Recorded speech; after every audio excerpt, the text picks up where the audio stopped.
জান না হ্যাঁ কোন কি 10 টাকা বানান পার্কে কটা বেছেন 60 টাকা মাছি আছে ভিতরে দেখেন ভালো কেমন তেলমূল বেশি দিন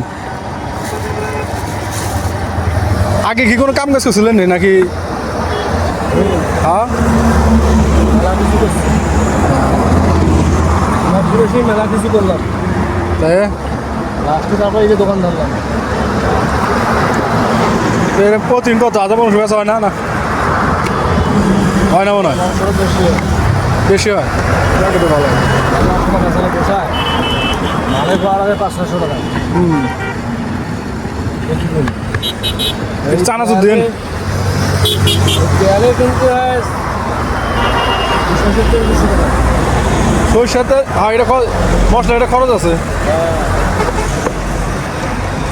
এটা ভালো খরচ আছে পেঁয়াজ আছে রসুন আছে আদা আছে